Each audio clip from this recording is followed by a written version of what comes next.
tonight's episode with someone, with a friend. And if you're driving in your car, let someone know where they can hear TMG.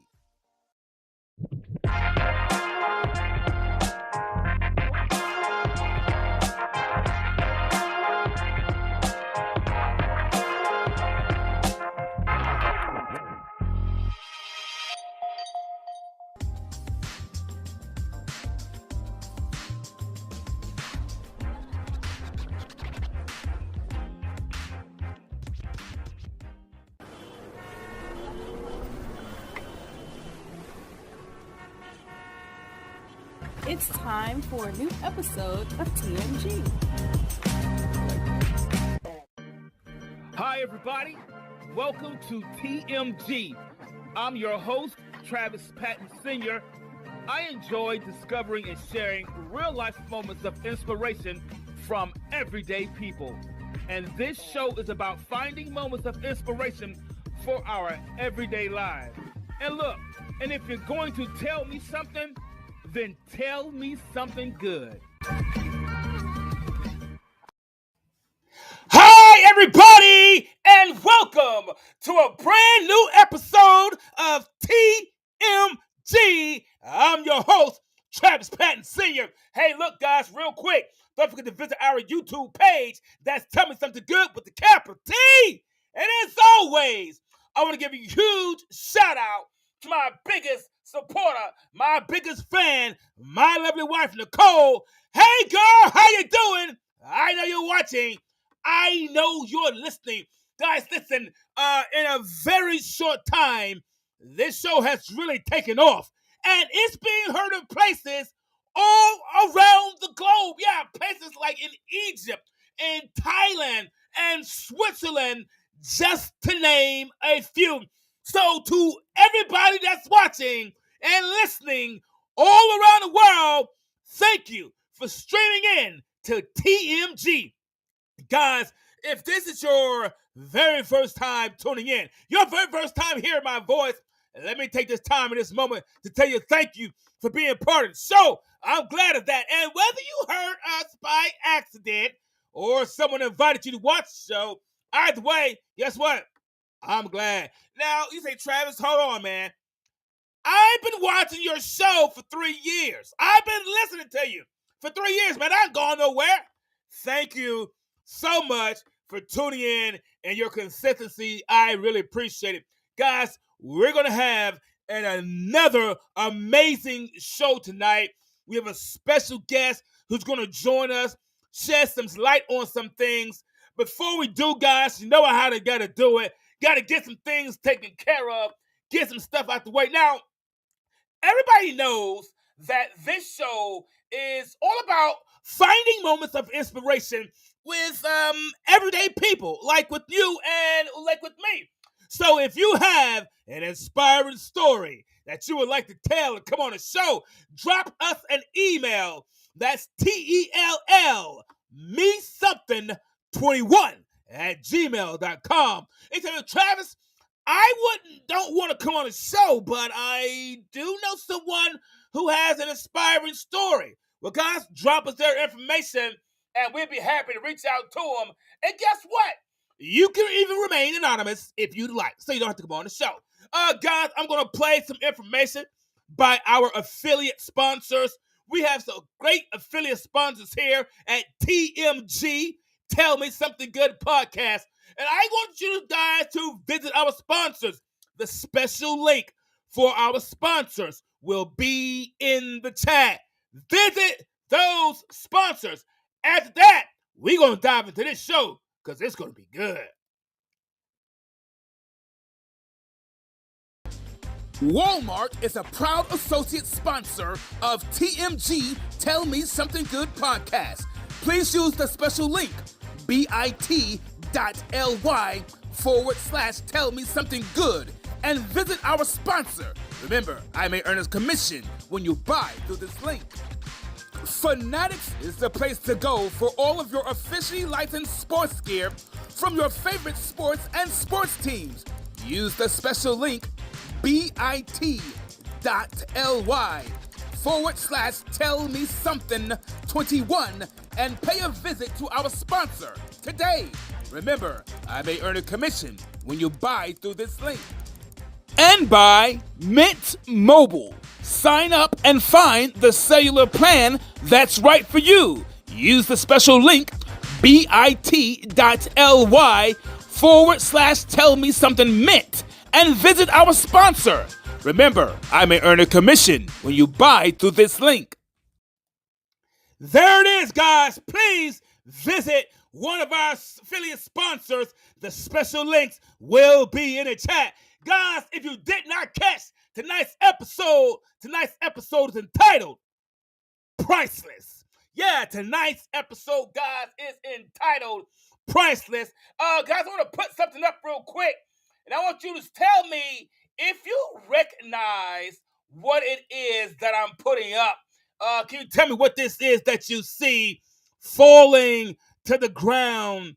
Looks like they are diamonds falling.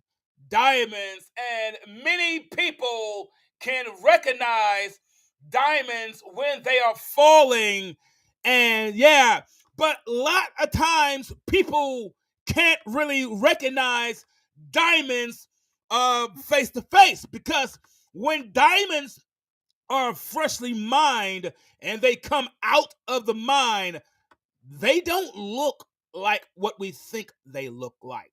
They look totally different in comparison to that. Now, many people are able to recognize diamonds that have that familiar, brilliant shine to them. You know what I'm talking about, right? Like the ones we just saw falling.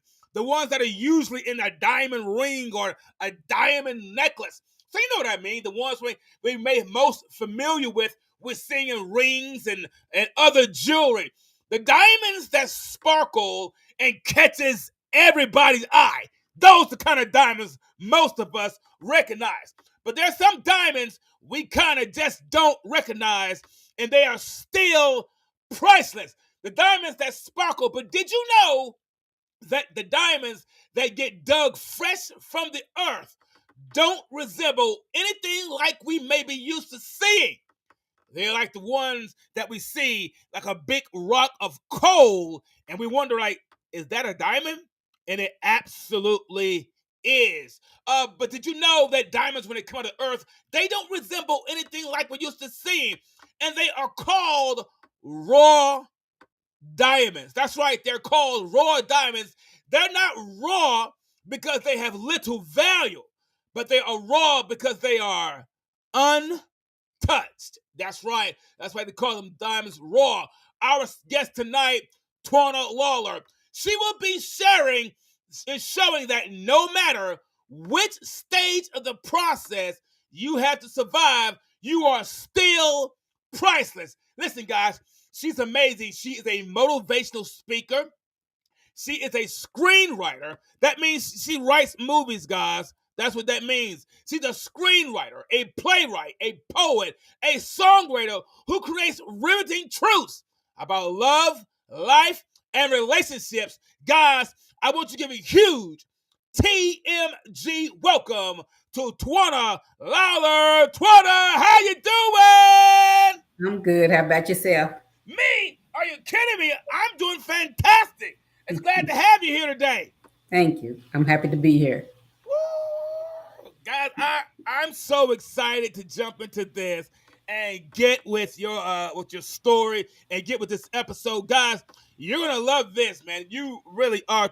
You and I, we had some conversations before the show, and I gotta say, they were really just kind of opened my mind and my eyes to a lot of different things, and they really showed the resilience of people and show your resilience to be sitting here today on the show, and that's just amazing.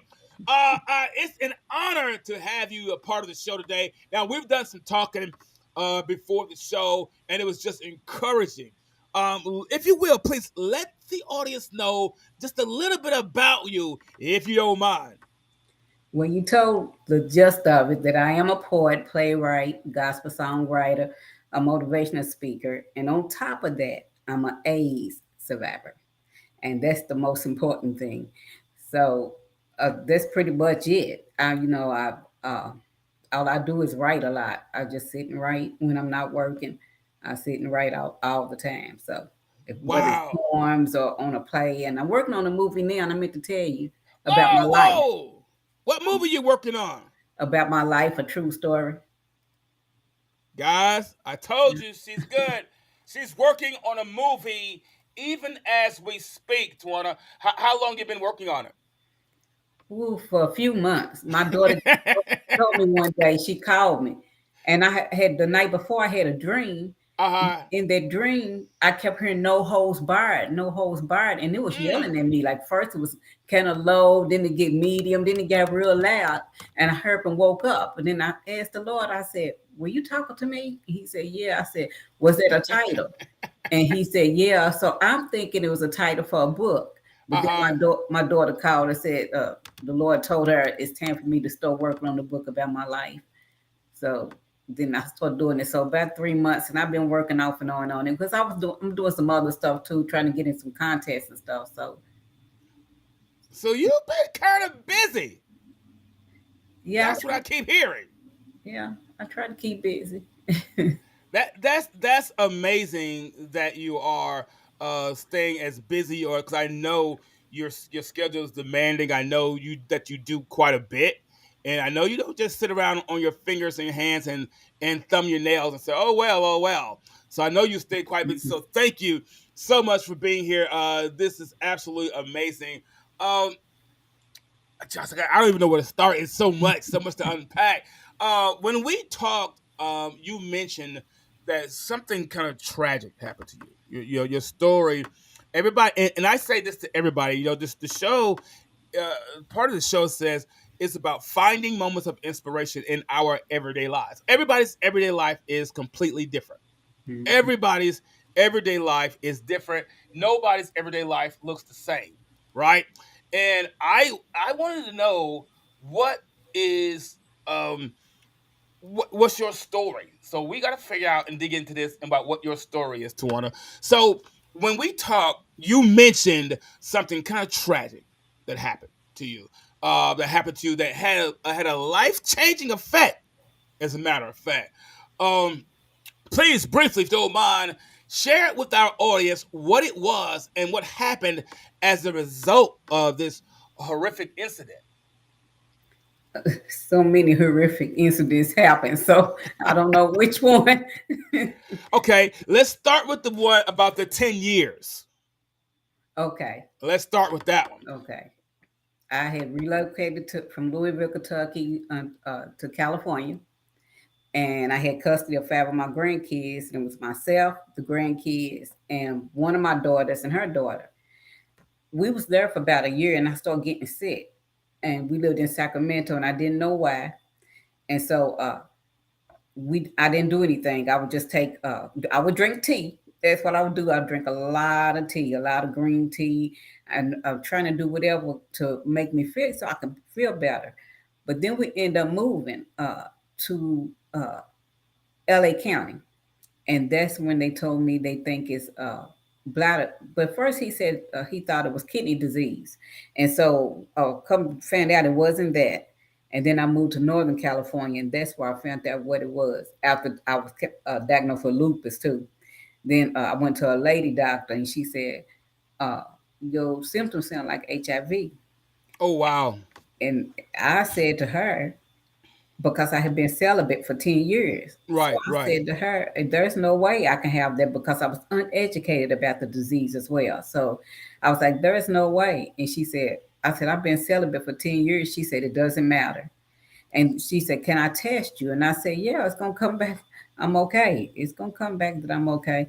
And she said, well, I'm going to test you and then I'll come back. And I had to go back in 2 weeks. And when I went back, she right. she came in there and she said, your test came back and you tested positive for HIV. I just was stoned I know, right? because I was in shock. I was in shock. I had not been with anybody. And then I had to sit and think too, because it had been 10 years. Like, who the heck was I with? Because I never thought about that guy anymore. So I was Right, like, right. Ooh, and then that's when my daughter said, "Remember, he was the last one." And when I knew I didn't have anything, so that's the thing about it. I knew I didn't have anything, so I had been tested before. Uh, so that was devastating. So then I went through this deep denial and deep depression, Right, right. and didn't take the medicine. And 3 years later, I had a seizure. And when I Mm. had the seizure, my youngest daughter knew to lay me on my side, make sure I didn't bite my tongue or whatever.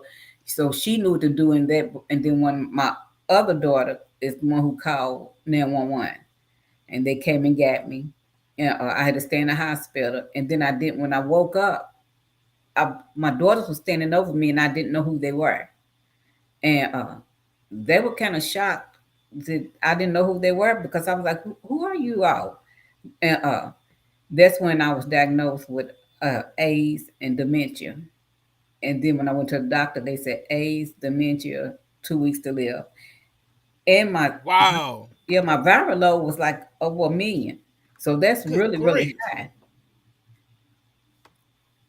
And yeah, so and my CD4, what they call T cells, were 21. It's supposed to Hmm. be 200 or over. So So your body was really working to try to fight what had invaded your body. mm-hmm. Yeah. That's crazy. And I gotta ask. So you touched on it. You touched on it. So I'm gonna bring it up since you touched on it.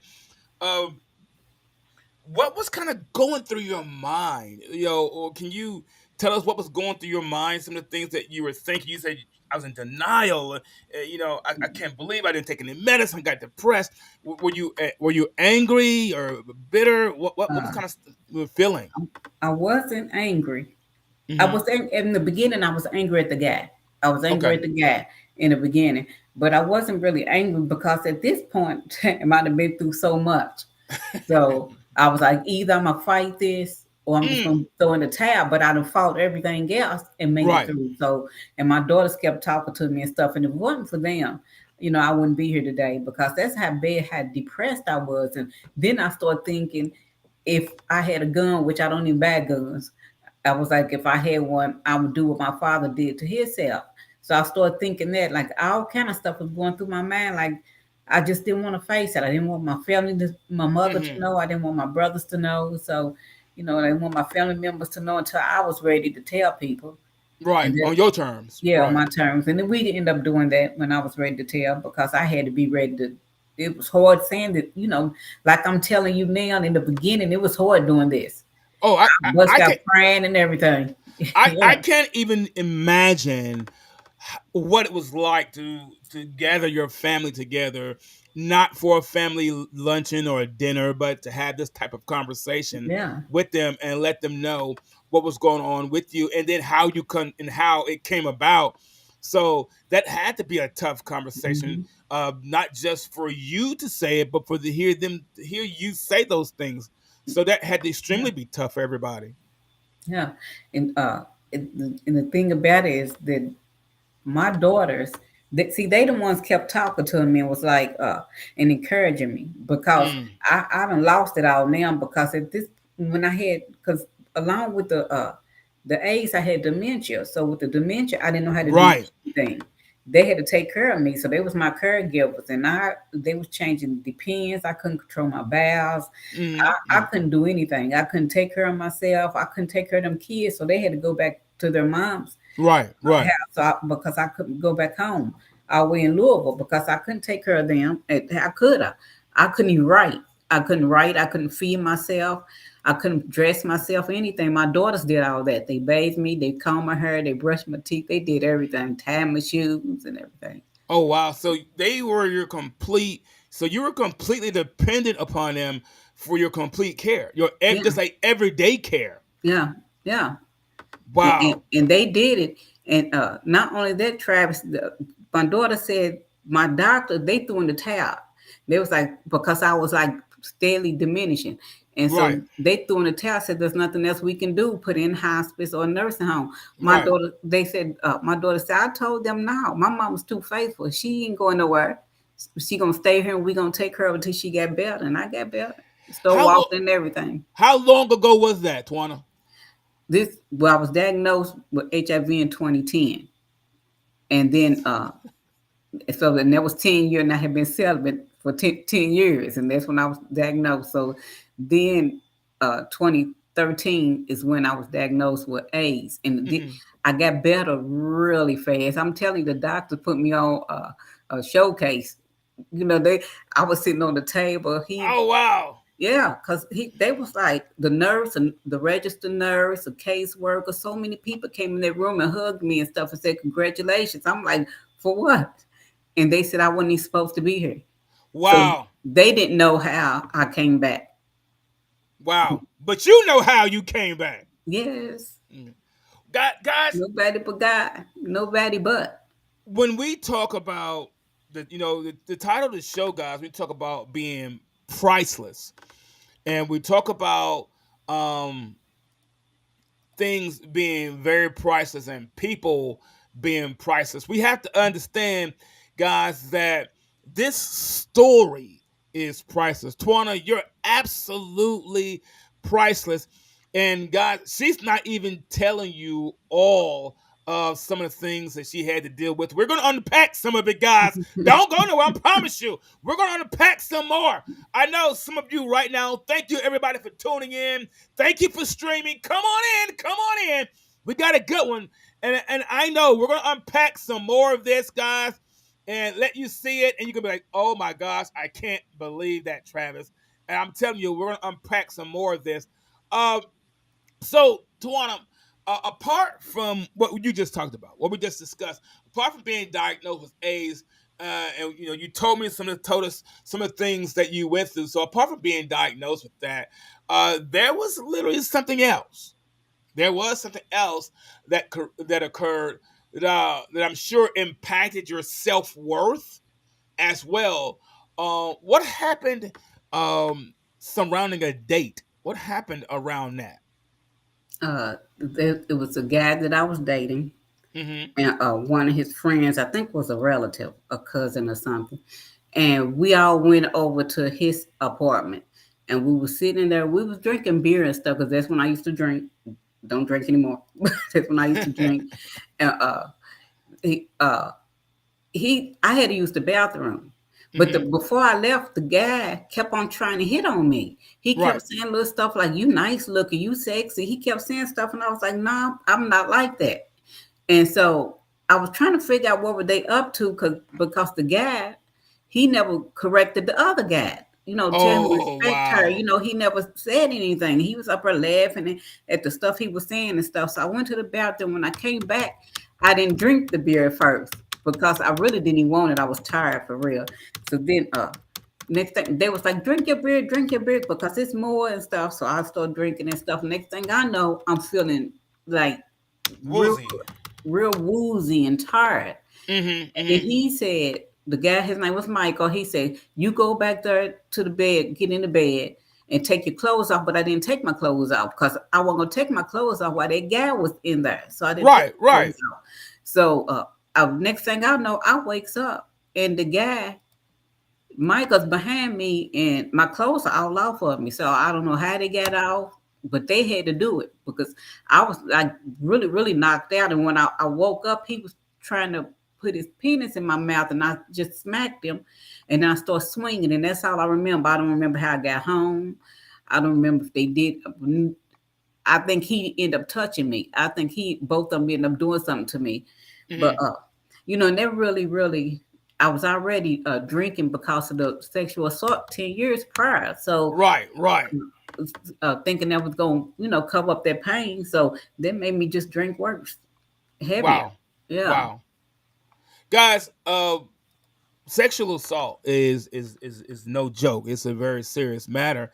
And so, wait a minute, you went from a matter where you had all these other things happen to you. Now, prior to that, even we talking about, we didn't even mention, the situation with your father. We didn't even mention that, and Yeah. how that impacted you. What difference? What was that, and what difference did that make in your life, Twana? Oh, a lot. Not for the better, but he was my everything. Mm, He did. I got three younger brothers. He did whatever we got, whatever we wanted. He mm-hmm, took us on trips. He prayed with us. He'll cook, and we did to eat at the table like a family, normal family does. Right, He right, would take the whole family on outings and everything. He was a good father. And my mother had left him for this guy, and I didn't know that she was moving a stranger in. And I came out of my bedroom and seen that this man walked out of her room, and he was helping us move. So I just thought he was a mover. And right, I right. asked my brother, I said, "What the mover doing coming out of mom's room with a robe on?" And he said, "That's her boyfriend." So then I said, "I'm going back home." So when I said I'm going back home, my three younger brothers said they wanted to go back too. So we all went. Talked to our dad, told him we was coming back. But I had to wait till that weekend. But he was being, I guess he was impatient, and he wanted us Right. to come like that next day. And he came to get us, and she wouldn't let him get us. And he Mm. went home the next morning and no, shot himself. Wow. So Wow. yeah, and that by me being the only girl and his only daughter, I was like the apple of his eye. So Absolutely. Absolutely. yeah, and that really, really, really bothered me. And I'm just angry because I didn't like my mother's living boyfriend. And then I just didn't like a whole lot of stuff that she was doing, and I was just angry, and then end up getting pregnant on purpose, Wow. young. Yeah. That's crazy. Guys, I'm gonna put up a picture real quick. And I want to kind of stress what we're talking about. Tawana, you mentioned these things that happen, and things like this when they happen, Tawana, they can really impact a person's self-worth and impact Mhm. how a person sees themselves and how they believe they are precious. Because I'm put up a picture. Um, you usually most of us can recognize the picture on the right, and we say, "Oh yeah, that's a diamond." But we don't recognize the picture on the left.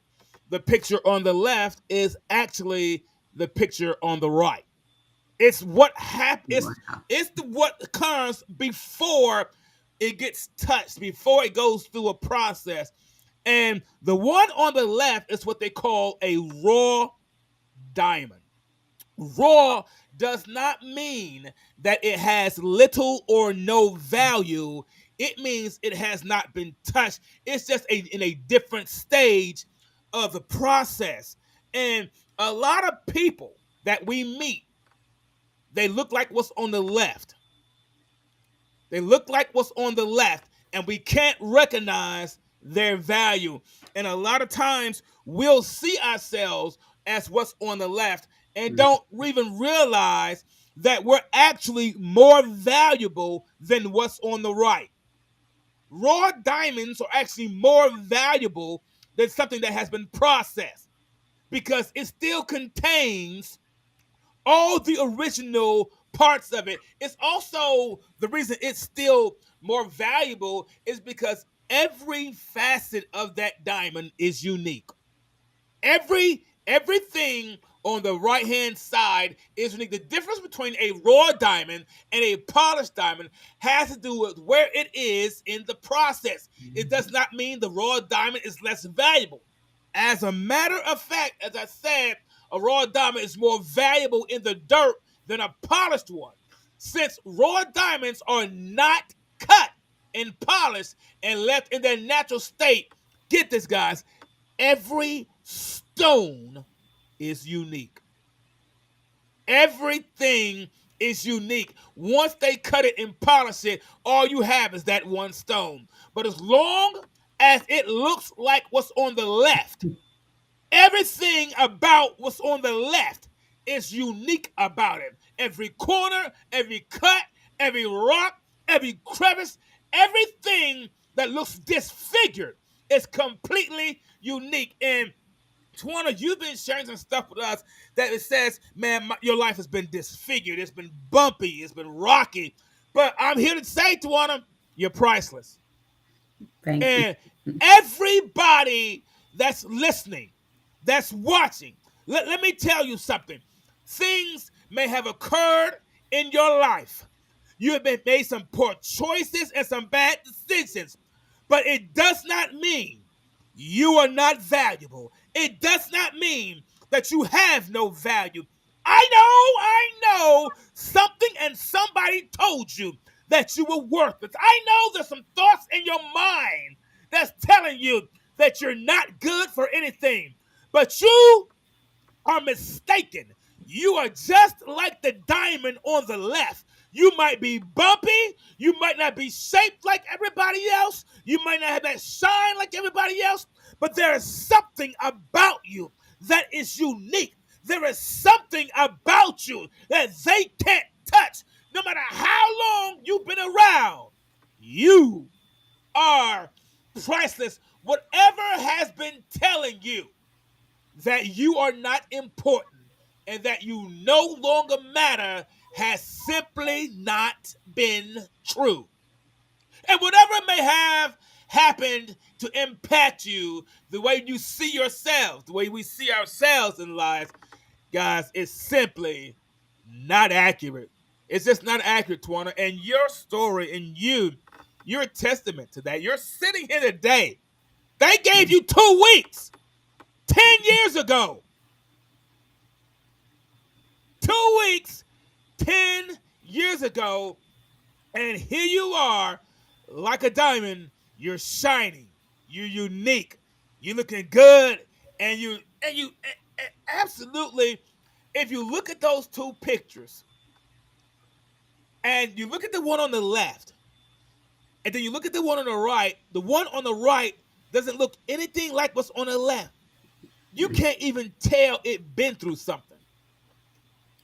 You can't even tell somebody had to polish it and grind it. And you can't tell the heat and the pressure that it was under. We can't tell the pressure you was under, Twana. A lot. We can't tell that you had to go through a process. We can't see the process. All we see is the shine. Okay. I thought I'd get you with that one. But that's how it is. We go through things and it shines us. And it doesn't feel good, but it shines us. We doesn't like it, but it polishes us. Every choice and decision we made, it polishes us. When did things kind of begin to turn around in a better direction for you?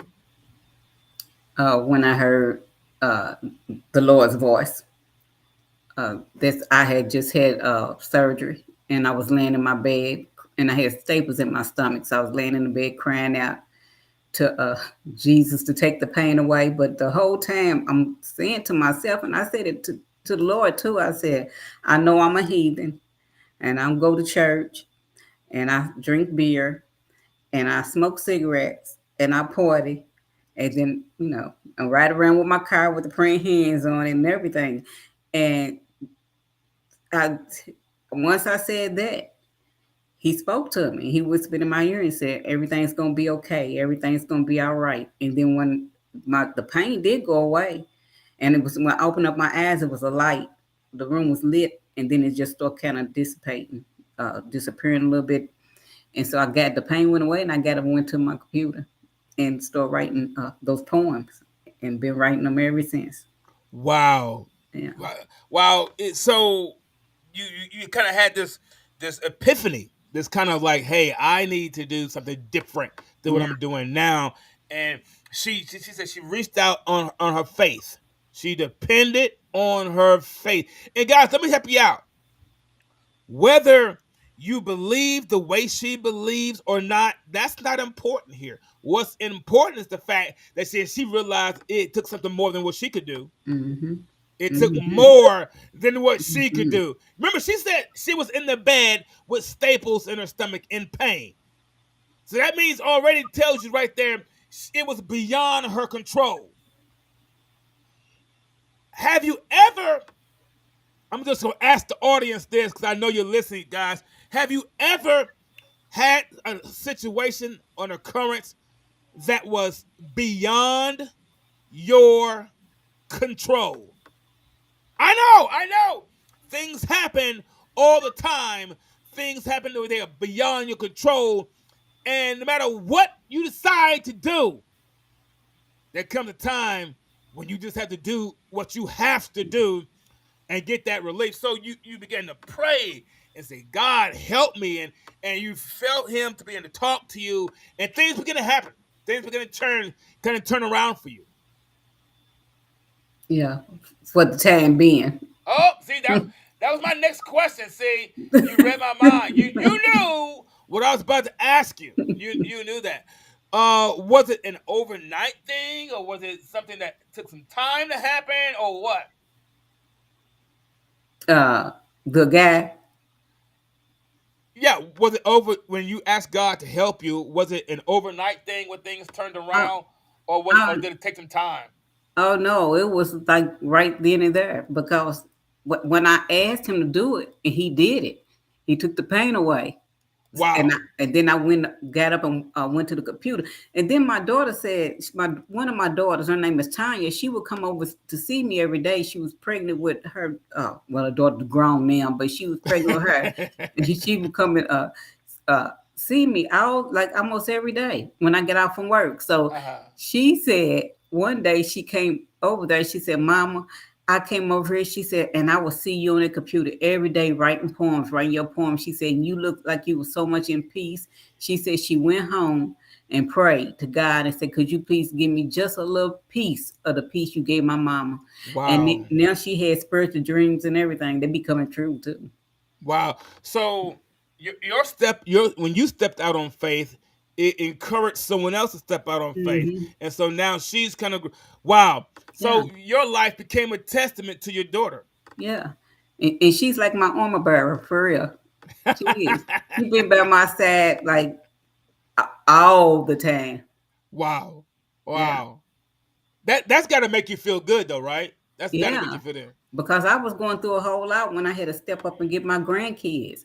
I had a bunch of demons coming after me. I'm telling you, like a bunch of them, a whole lot. So many I can't even count. And every day was somebody calling because they want to split them kids up, and I was not going to do that. So I stood stern on that because I wasn't even gonna get the kids. I think I told you I didn't even want to get the kids because I knew my daughter was gonna send me through some stuff. I just Mm. had that feeling that she was gonna send me through a whole lot of stuff, and she did just that.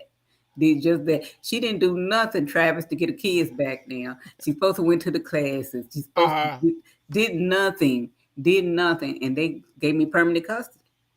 So, Wow. and I had them for 10 years, so I really raised them.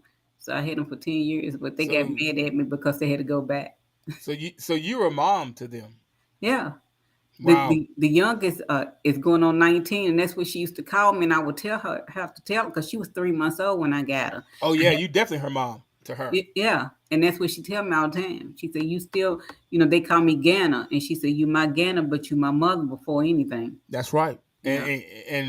And that I mean, you've been there all her life to protect her and to Hmm. help look out for her and provide for her. So to her, you absolutely are mom, and you will always be mom no matter what you say or what you do. So you Yeah. stuck with that one. You Yeah. stuck with Yeah. that one, Twana. You But just I stuck love with it it. though, because I know you she do. my I baby can boy. tell. Yeah, she my baby. When I said I'm never gonna raise a baby boy, I just loved it. I did. I just loved changing up, waking up in the middle of the night. Any other time if I was young, it would have got on my nerves. But I did it. I did it, and I Them enjoyed it. I grandkids will really make you did. change your mind, girl.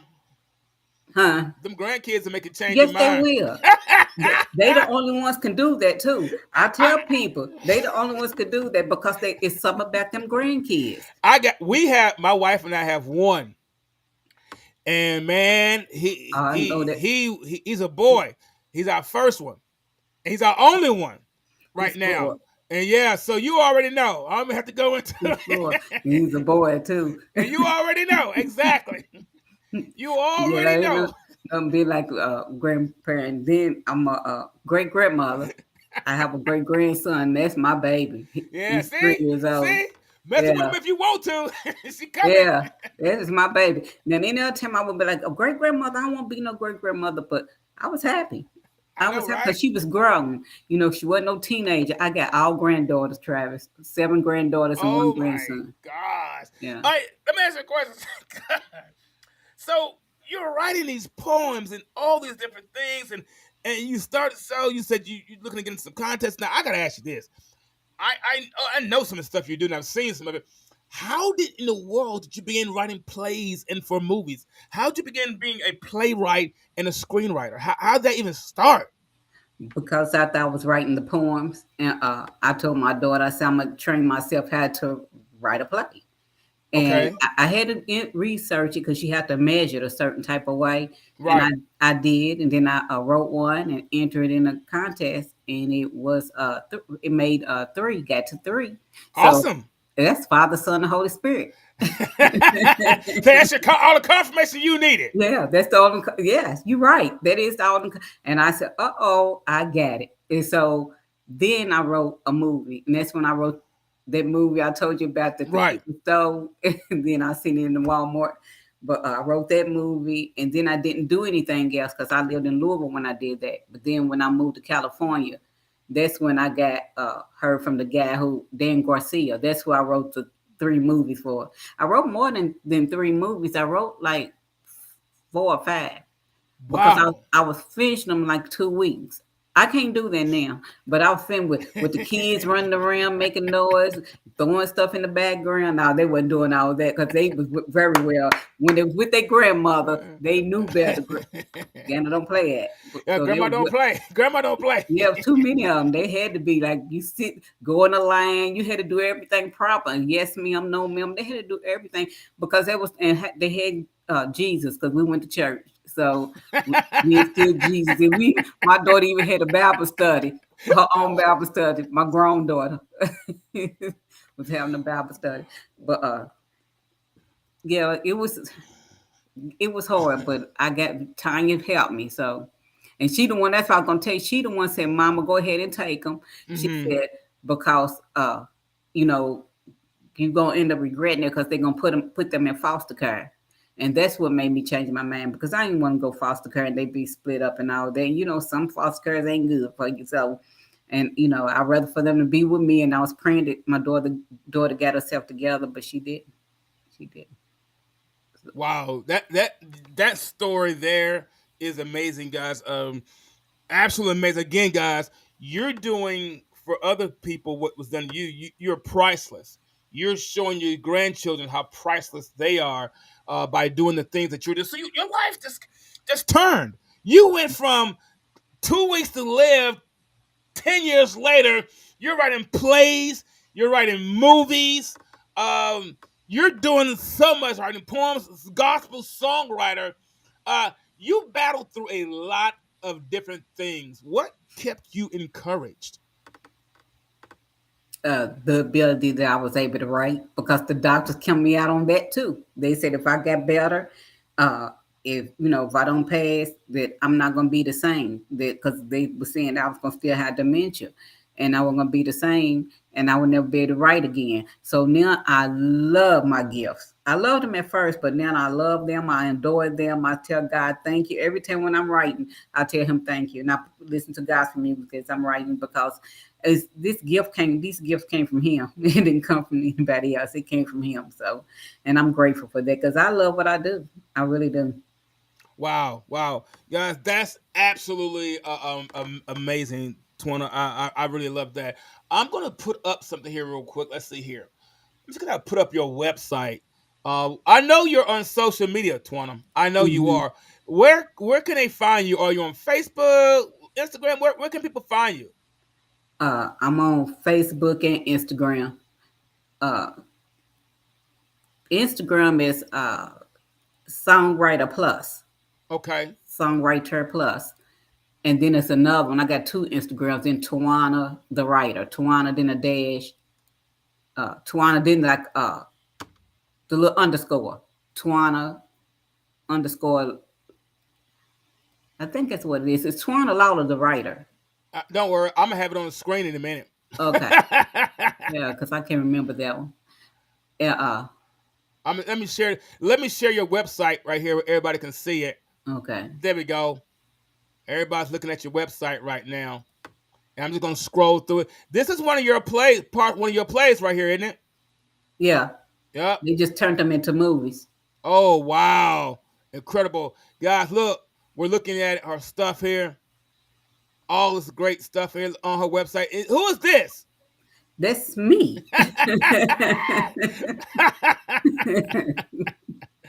All this wonderful stuff, guys, here.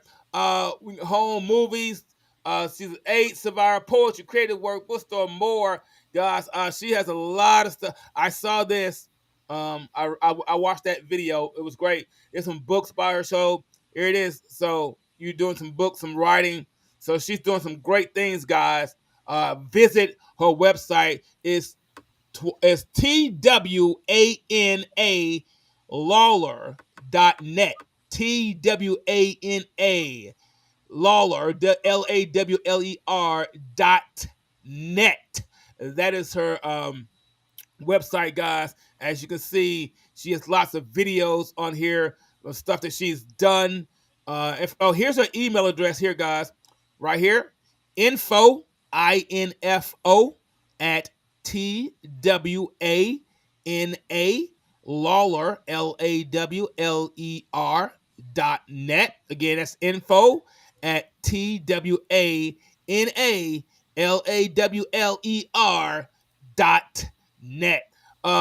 Let me go ahead and get that off screen. There we go. TWANA, man, that is absolutely fantastic. What you've been able to do with your life. What is one thing that you would share, you could say to someone who's listening right now? All right, let's say there's somebody that's listening right now, and you looking at them face to face, eyeball to eyeball. What would you say to someone listening right now who might not be feeling quite priceless right now? They might be feeling, I made so many mistakes. I've done so much wrong, or so much has happened to me in my life, or this has happened, and that has happened. What would you say? Someone's going through so much. What would you say to someone who might not be feeling priceless and struggles with how they see themselves? What would you say to them? I will first tell them to be faithful, because being faithful is very important.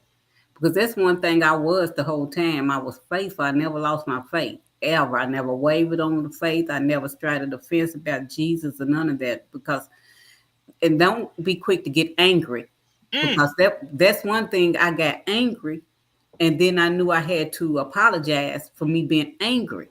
Mm-hmm. And then Jesus said you need to apologize to yourself too. So a lot of us need to apologize to ourselves. That's what he said to me. After I apologized for being angry at the guy for giving me the disease, now you need to apologize to yourself. So there's some chance we have to do some, we have to forgive ourselves from things. Yeah. Wow. Have to forgive ourselves, because and when you think about it, I was angry at myself for real, because I wanted to beat myself up my side of my head. Like, what was you thinking? What was you thinking? Like, especially with the guy after I was already celibate. So I'm like, what was you thinking? I was telling that guy I want to wait till I get married, and I want to do everything different now, and I don't want to do the same old thing that that I done before. And he's like, I'm gonna marry you. I love you. I'll tell you, he would feed me that fish oil. TWANA, I think there are quite a few people that will be hearing this that can say they all had a tablespoon or a whole jar of that same fish oil. So you're not by yourself. I want to absolutely thank you so much for being here, TWANA. I really mean that. Each of us, guys, are valuable. We are. Each of us are valuable, and not because someone else says so or even acknowledges us. Even if someone doesn't acknowledge us, you are still valuable. You are still priceless. You're like the raw diamond. You're like that rough diamond that I showed earlier. You're valuable long before someone finds you and tries to place a price tag on you. There's only one you. And you truly are priceless. Thank you. Guys, it's about that time. And as always, I want to say real thank you for our guest being here today, Miss TWANA LAWLER. Guys, thank you for being a part of the show today. And as always, it's been a real blast. Don't forget, right here, you can stream in every Thursday, 6:30 p.m. Central, 7:30 p.m. Eastern, every Thursday to listen to the show. Or you can stream it on your favorite streaming platform like Apple Podcasts, Google Podcasts, Spotify, Amazon Music, Pandora Music, and so many more. Guys, we got to get out of here. But before we do, as always, in party, if you're going to tell me something, then tell me something good. I'm out of here. I got